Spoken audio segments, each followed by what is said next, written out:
ವಿಧಾನಸಭೆಯಲ್ಲಿ ವಿಪಕ್ಷಗಳ ಹನಿ ಹೈಡ್ರಾಮಾ ಇವತ್ತು ಕೂಡ ಮುಂದುವರಿತು. ಬಹಳ ಎಕ್ಸ್ಟೆಂಟ್ ಅಂತ ಹೇಳಿದ್ರೆ ಎಂಥ ಎಕ್ಸ್ಟೆಂಟ್ಗೆ ತಲುಪಿತು ಅಂತ ಹೇಳಿದ್ರೆ 18 ಸದಸ್ಯರನ್ನು ಸಸ್ಪೆಂಡ್ ಮಾಡಲಾಯಿತು 6 ತಿಂಗಳ ಕಾಲ.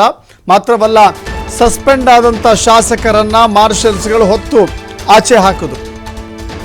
ಇಂಥ ಘಟನೆಗೆ ಇವತ್ತು ವಿಧಾನಸಭೆ ಸಾಕ್ಷಿಯಾಗಿ ಶಾಸಕರನ್ನ ಹೊತ್ಕೊಂಡು ಹೊರ ಕಳಿಸಿದ್ದಾರೆ marshals.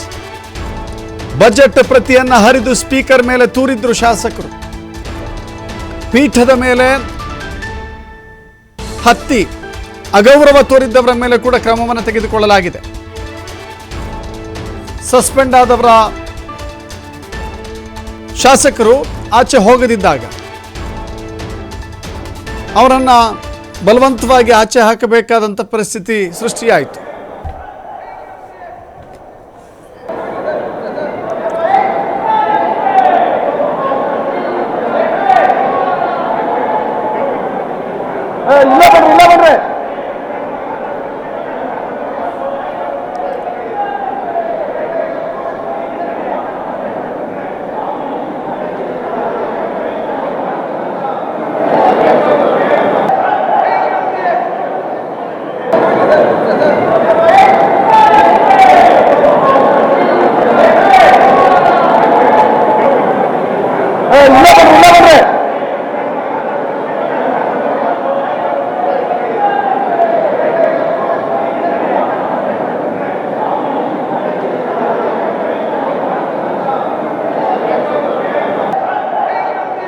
ಉಮಾನತ್ Kotian, Shailendra Beldale, Byrathi Basavaraj, CN Ashwath Narayan, MR Patil, Doddanagouda Patil, SR Vishwanath, Bharat Shetty, Channabasappa,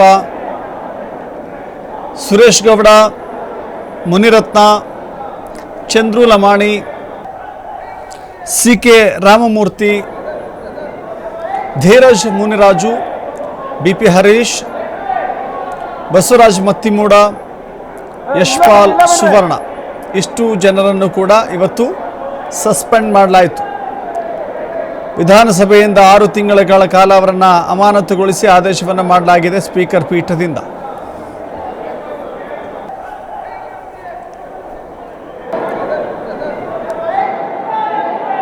ಉಪಾಧ್ಯಕ್ಷರು ನಮ್ಮನ್ನೆಲ್ಲನ್ನೂ ಕೂಡ 18 ಜನ ಶಾಸಕರನ್ನ ಇವತ್ತು ಅಮಾನತು ಮಾಡಿದ್ದಾರೆ.